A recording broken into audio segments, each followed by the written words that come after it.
नमस्कार, आप देख रहे हैं कमल राष्ट्रीय और मैं हूं आपके साथ में शोभित पाठक। तो रुक करते हैं महत्वपूर्ण सुर्खियों पर। चीन और सूडान में बाढ़ का कहर जारी, 13 लोगों की मौत, पानी में डूबे सैकड़ों घर। मध्य प्रदेश में बड़ा हादसा, यात्रियों से भरी बस नर्मदा नदी में गिरी, अब तक 1300 बरामद। वोटिंग के बीच यशवंत सिन्हा बोले, राष्ट्रपति चुनाव में पैसे का खेल, प्रजातंत्र बचाने के लिए मुझे करे वोट। बीएसपी के साथ गठबंधन पर ओम प्रकाश राजभर का बड़ा बयान, सीएम योगी से मुलाकात पर दी प्रतिक्रिया। भारत ही नहीं, विदेशों में भी बाढ़ का कहर जारी है। भारत के कई राज्यों में लगातार हो रही मूसलाधार बारिश ने लोगों के जीवन को बुरी तरीके से प्रभावित कर दिया है। वहीं कई देशों में बाढ़ के कारण सामान्य जनजीवन पूरी तरीके से प्रभावित हो गया है। और उसी देश चीन, पाकिस्तान समेत सूडान में बारिश के कारण हालात खराब हो चुके हैं। पाकिस्तान के बहुत सारे इलाके जो हैं बाढ़ की चपेट में आ गए। चीन के भी बहुत से इलाकों में बाढ़ का पानी घुस गया है। यहां पर प्रशासन की ओर से नागरिकों को हिदायत बरतने के लिए कहा गया है। चीन में बाढ़ के कारण हाहाकार मचा हुआ है। बाढ़ का पानी लोगों के घरों के अंदर तक घुस गया है। वहीं बारिश के कारण चीन की ज्यादातर सड़कें पूरी तरीके से जलमग्न हो गई हैं। चीन के सिचुआन में मूसलाधार बारिश के कारण अचानक बाढ़ आ गई और बाढ़ में कम से कम 6 लोगों की मौत हो गई और कई लोग लापता भी हो गए। चीन के उत्तर पश्चिमी प्रांत के लोगनान शहर में बाढ़ के पानी से 6 लोगों की जान चली गई, जबकि 3000 लोगों को सुरक्षित निकाल लिया गया है। आपको बता दें कि चीन में हो रही मूसलाधार बारिश के कारण कई इलाकों में लैंडस्लाइड होने की खबरें भी सामने आ रही हैं, जिसके कारण हालात बद से बदतर हो गए हैं। बारिश के कारण बाढ़ से मची तबाही में सूडान भी अछूता नहीं है। सूडान के पश्चिम दारफुर इलाके में आए सैलाब ने वहां भयंकर तबाही मचाई है। आपको बता दें कि भारी बारिश की वजह से दारफुर में बाढ़ से हालात जो है वो चिंताजनक हो गए हैं। रविवार को सूडान के दारफुर में अचानक आई बाढ़ ने 7 लोगों की जान ले ली, जबकि सैकड़ों घरों में पानी घुस गया और कुछ घर पानी में भी बह गए। पिछले साल सूडान में बाढ़ की वजह से 80 लोगों की जान चली गई थी। मध्य प्रदेश में आज एक बड़ा हादसा हो गया। यहाँ के धार जिले में एक यात्री से भरी बस नर्मदा नदी में असंतुलित होकर गिर गई। इस हादसे में अब तक 13 शव बरामद किए गए हैं, जबकि 15 लोगों को जिंदा निकाला गया है। इस घटना पर शिवराज सरकार के कैबिनेट मंत्री नरोत्तम मिश्रा ने राहत बचाव कार्य जारी रखने का जो है निर्देश दिया है। उन्होंने कहा कि 15 लोगों को बचाया जा सका है और इस घटना पर राज्य के पूर्व मुख्यमंत्री और कांग्रेस के सीनियर नेता कमलनाथ ने कहा है कि वे सभी के लिए ईश्वर के सकुशल रखने की कामना करते हैं। उन्होंने ट्वीट करते हुए कहा कि धार जिले में खलघाट में नर्मदा नदी में सवारियों से भरी एक बस के गिरने की घटना दुखद है। मैं सरकार और प्रशासन से मांग करता हूं कि युद्ध स्तर पर बचाव कार्य कर लोगों को राहत प्रदान करने का काम किया जाए। खबर के मुताबिक यह हादसा आगरा मुंबई हाईवे पर हुआ है। यह हाईवे इंदौर से महाराष्ट्र को जोड़ता है। घटना स्थल इंदौर से करीब 80 किलोमीटर की दूरी पर हुई है। जिस जगह संजय सेतु पुल से यह बस गिरी है वह राज्य के 2 जिलों धार और खरगोन की सीमा पर बना हुआ है। करीब आधा हिस्सा खलघाट और आधा हिस्सा खलटाका में है और इधर जो है खरगोन से भी जो है मौके पर कलेक्टर और एसपी घटनास्थल पर पहुंच चुके हैं। मुख्यमंत्री शिवराज सिंह चौहान ने इस हादसे पर दुख जताया है। राष्ट्रपति चुनाव के लिए मतदान आज हुआ है और इस बीच विपक्ष के राष्ट्रपति उम्मीदवार यशवंत सिन्हा ने कहा है कि इस चुनाव में पैसे का खेल चल रहा है और प्रजातंत्र को बचाने के लिए मुझे वोट जरूर किया जाए। उन्होंने कहा कि इस चुनाव में पैसे का खेल जारी है। सरकारी एजेंसियों के खिलाफ भी मैं चुनाव लड़ रहा हूं। ये चुनाव बहुत ही महत्वपूर्ण है, इसलिए क्योंकि भारत के प्रजातंत्र को बचाना है। भारत में प्रजातंत्र लगभग समाप्ति की ओर है।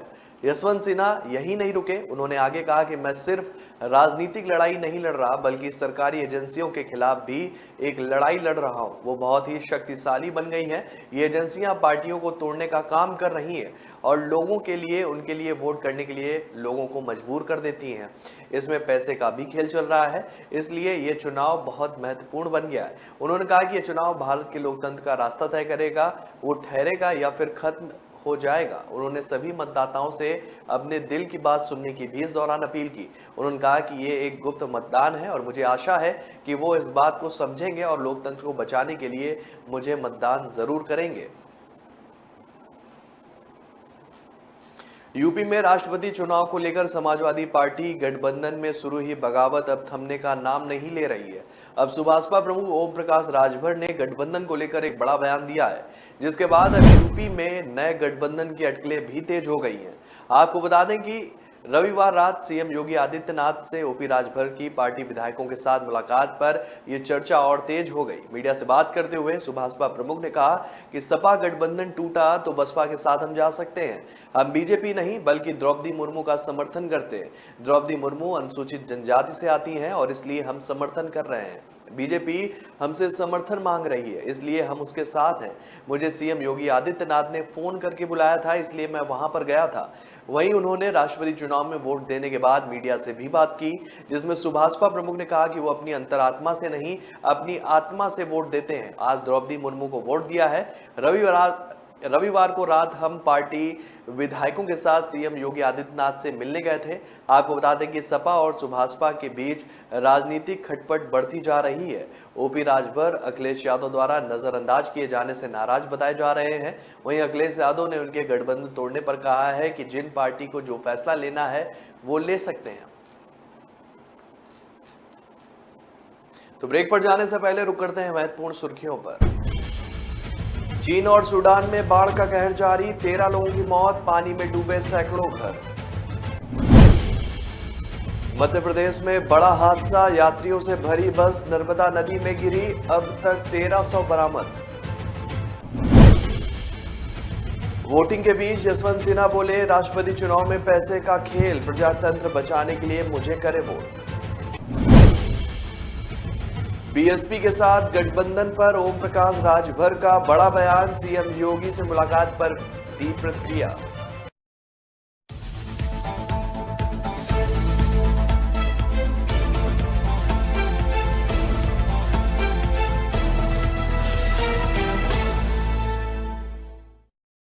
कामयाबी की असली पहचान तभी होती है जब उसकी बुनियाद मजबूत हो, क्योंकि जिन्हें खुद पर भरोसा हो उनकी ताकत कभी कम नहीं होती है। इसलिए भरोसा करिए सिर्फ विकी पावर प्लस टीएम की बात पर। अब घर बनेगा स्ट्रॉन्ग, चलेगा लाइफ लॉन्ग।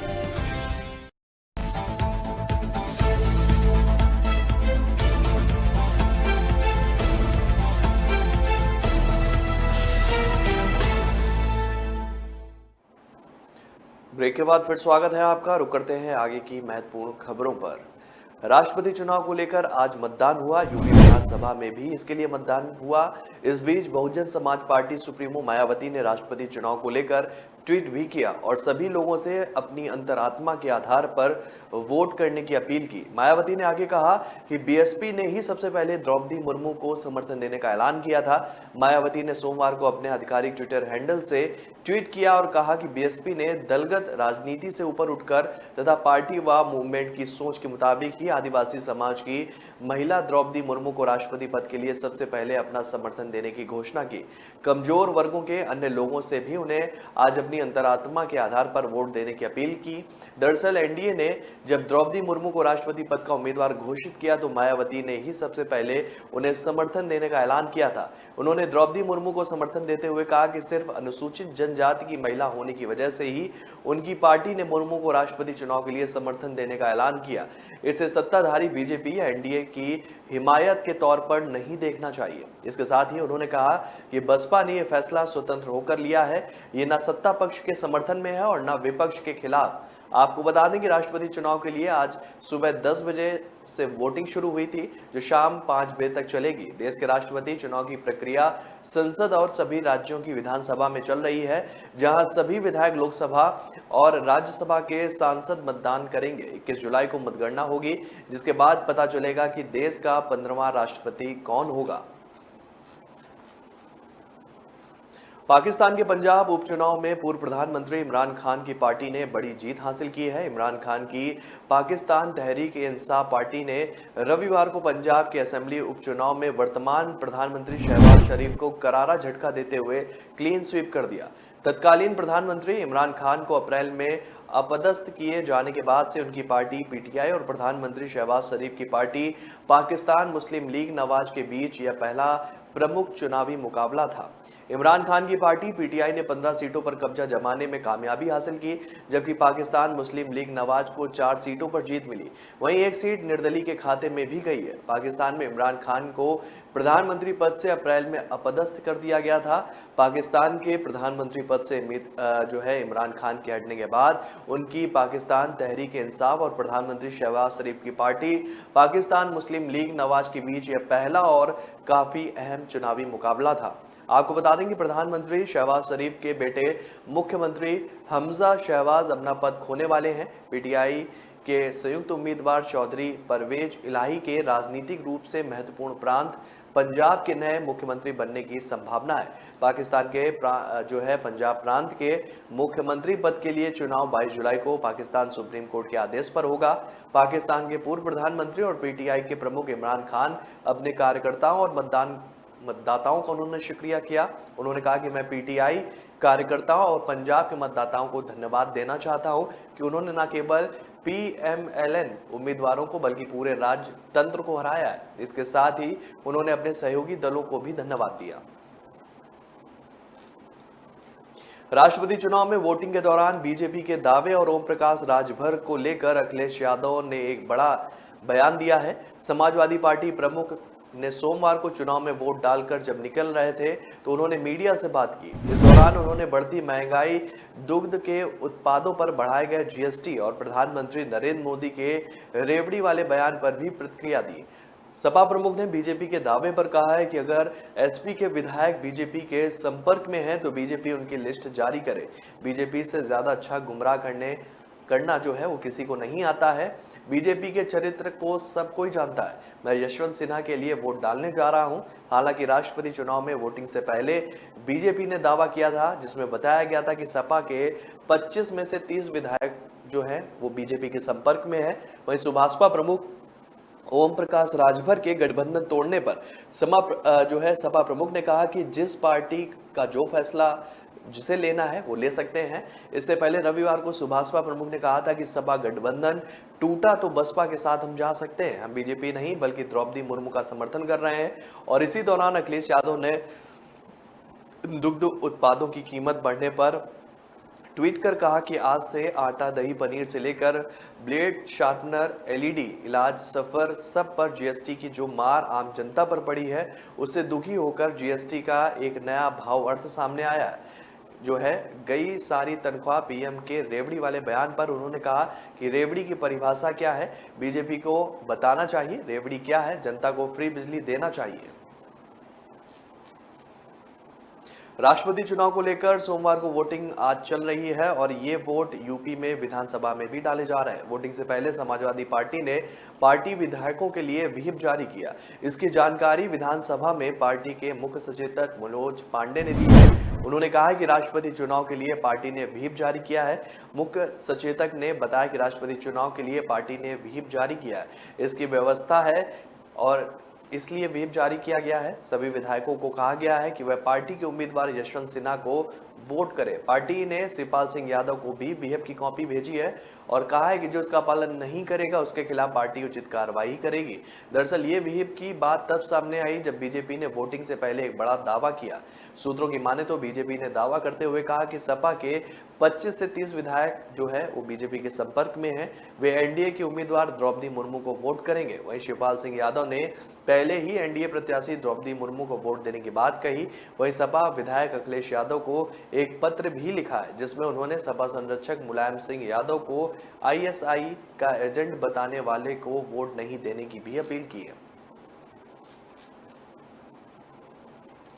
गुजरात के मुख्यमंत्री भूपेंद्र पटेल राज्य भर में रेलवे क्रॉसिंग पर 10 रेलवे ओवरब्रिज और 1 अंडरब्रिज के निर्माण के लिए 462 करोड़ रुपए उन्होंने आवंटित किए।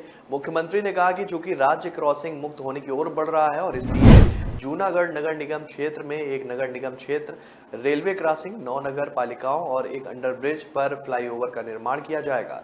मुख्यमंत्री ने आगे कहा कि इससे न केवल स्थानीय निवासियों के आने जाने में लगने वाले समय की बचत होगी बल्कि देश के महंगे ईंधन की भी बचत होगी। अंजार, वल्लभ, विद्यानगर, हलवाड़, खंबालिया, ध्रांगनगर, अंकलब, मोरबी, धोराजी में 2 लेन फ्लाईओवर रेलवे ओवरब्रिज का निर्माण किया जा रहा है, जबकि सावरकुंडला में 4 लेन का रेलवे ओवरब्रिज बन रहा है। जूनागढ़ शहर को जोशीपुरा में रेलवे ओवरब्रिज और राज्य परिवहन टर्मिनल के पास रेलवे अंडरब्रिज मिलेगा। इसके लिए राज्य सरकार ने 56 करोड़ रुपए आवंटित किए हैं। स्वर्णिम जयंती मुख्यमंत्री शहरी विकास कार्यक्रम के तहत 1376 करोड़ रुपए के निवेश के साथ कुल 42 रेलवे ओवरब्रिज और रेलवे अंडर ब्रिज परियोजना प्रगति पर है। 21 परियोजनाओं में भारतीय रेलवे परियोजना लागत का 50 से 75% योगदान देगा।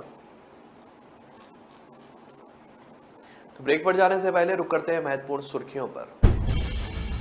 चीन और सूडान में बाढ़ का कहर जारी, 13 लोगों की मौत, पानी में डूबे सैकड़ों घर।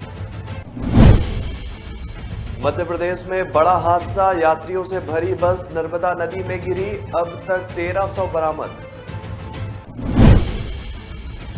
वोटिंग के बीच जसवंत सिन्हा बोले, राष्ट्रपति चुनाव में पैसे का खेल, प्रजातंत्र बचाने के लिए मुझे करे वोट। बीएसपी के साथ गठबंधन पर ओम प्रकाश राजभर का बड़ा बयान, सीएम योगी से मुलाकात पर दी प्रतिक्रिया।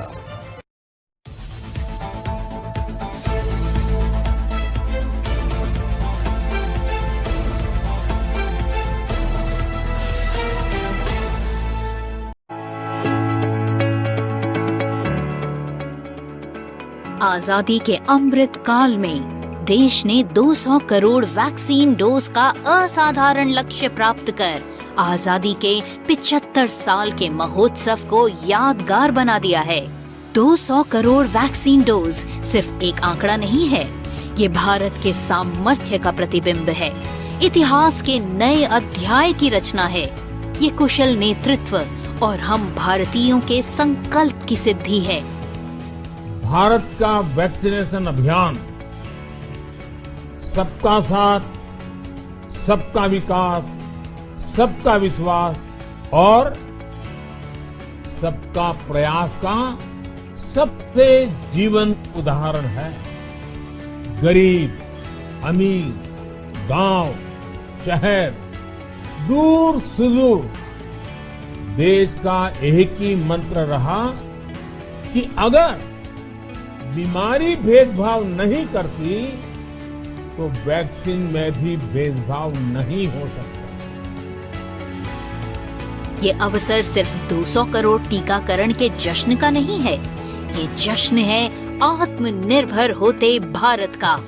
ये जश्न है हमारे डॉक्टरों, हेल्थ वर्कर्स के समर्पण के प्रति सम्मान का।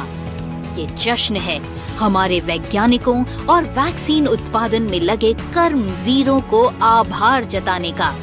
ये मौका है हमारी आशा और आंगनवाड़ी कार्यकर्ताओं की कर्मशीलता को सलाम करने का। ये जश्न भारत के कुशल नेतृत्व के प्रति सम्मान प्रदर्शित करने का भी है। कुशल नेतृत्व और हम भारतीयों के संकल्प का ही परिणाम है कि भारत कोरोना के खिलाफ लड़ाई में मजबूती से खड़ा है।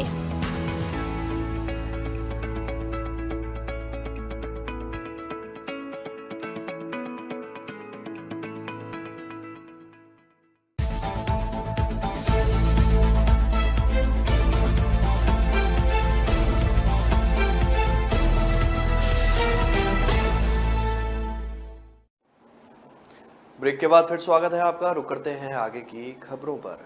राजस्थान अध्यापक पात्रता परीक्षा रीट 2022 का आयोजन 23 और 24 जुलाई को होने जा रहा है। मुख्यमंत्री अशोक गहलोत ने इस परीक्षा के आयोजन को सफल बनाने के लिए सख्त दिशा निर्देश दिए हैं। उन्होंने कहा कि प्रदेश की सबसे बड़ी परीक्षा रीट 2022 में नकल रोकना और परीक्षा को सफल आयोजन करवाना हमारी पहली प्राथमिकता रहेगी।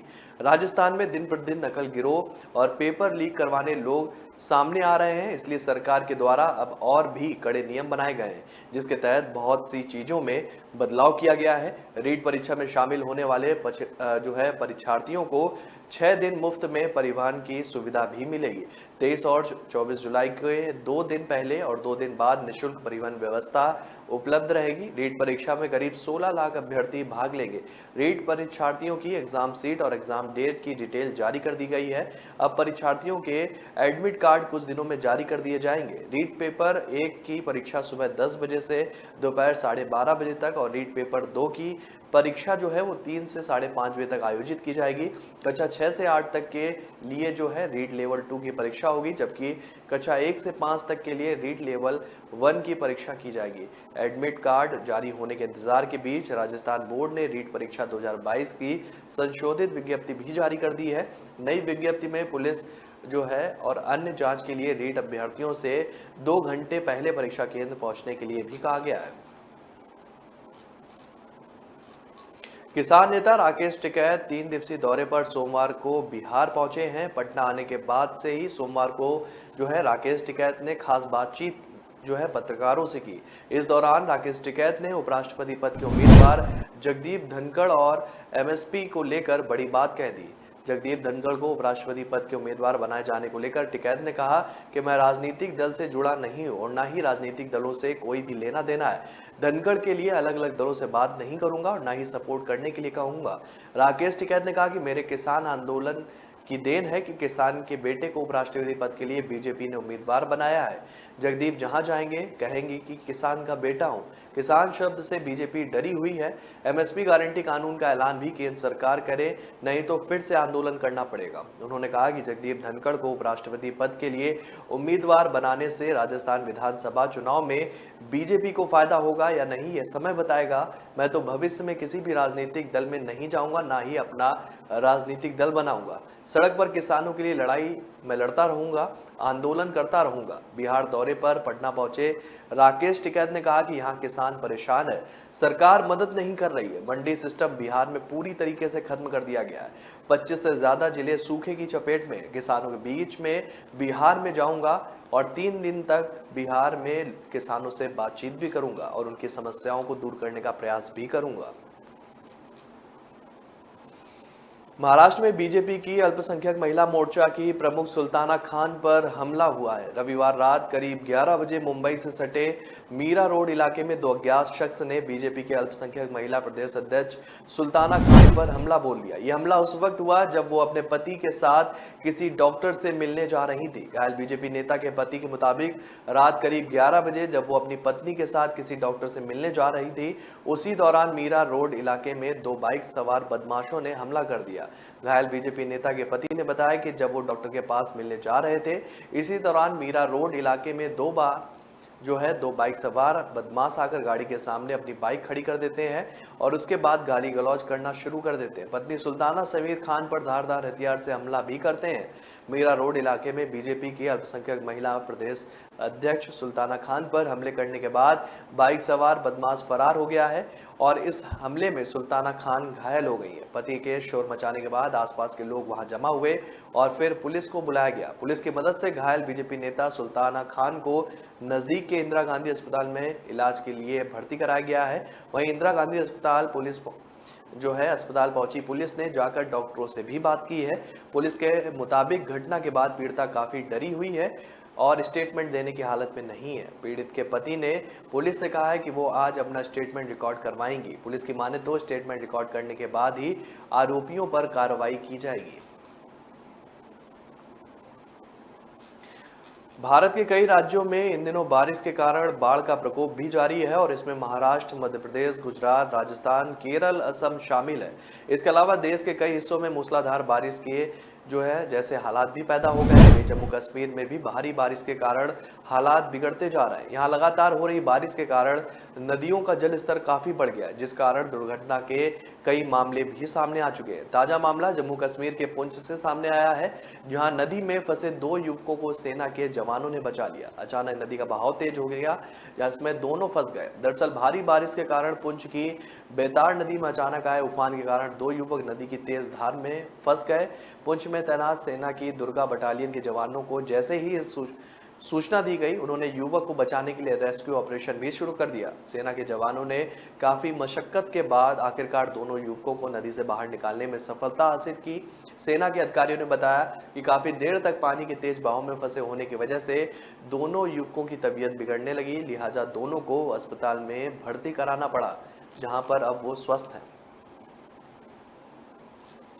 हाल ही में हुई बिजली शुल्क में बढ़ोतरी को लेकर अरविंद केजरीवाल की बीजेपी सांसद गौतम गंभीर ने आलोचना की है। गंभीर ने कहा कि पिछले 8 सालों में दिल्ली के लोगों को सिर्फ दुष्प्रचार का शिकार होना पड़ा है। पूर्वी दिल्ली से लोकसभा सदस्य गंभीर ने उल्लेख किया कि मुख्यमंत्री बनने से पहले केजरीवाल और उनके सहयोगियों ने दावा किया था कि पद संभालने के बाद वे सिस्टम को साफ कर देंगे, जिसके परिणाम स्वरूप सरकारी खजाने के लिए बड़ी बचत होगी। गौतम गंभीर ने आरोप लगाते हुए कहा कि उन्होंने दावा किया कि स्वच्छ शासन और प्रशासन के साथ बिजली की कीमतों में भारी कमी आएगी। हालांकि पिछले 8 वर्षों में दिल्ली के लोग सिर्फ प्रचार ही देख रहे हैं। क्रिकेटर से राजनेता बने गंभीर ने कहा कि बिजली की खपत करने वाले 58 लाख घरों में से केवल आधे 200 यूनिट से कम उपयोग करते हैं, जो सीधे बिजली वितरण कंपनियों द्वारा चार्ज नहीं किया जाता है। उन्होंने कहा कि अन्य 16 लाख लोग 800 रुपए तक की सब्सिडी का लाभ उठाते हैं, इसलिए दिल्ली में 11 लाख परिवारों को 10 रुपए प्रति यूनिट की दर से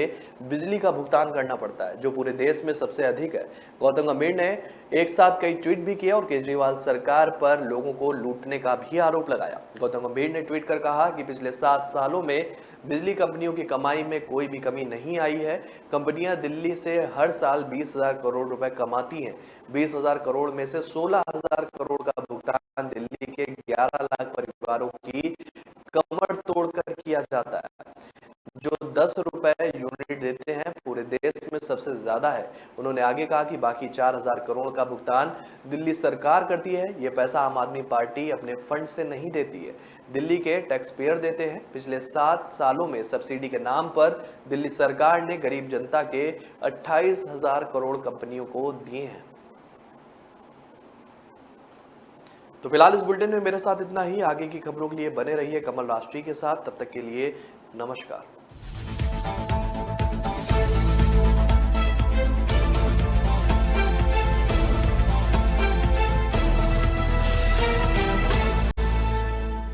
कामयाबी की असली पहचान तभी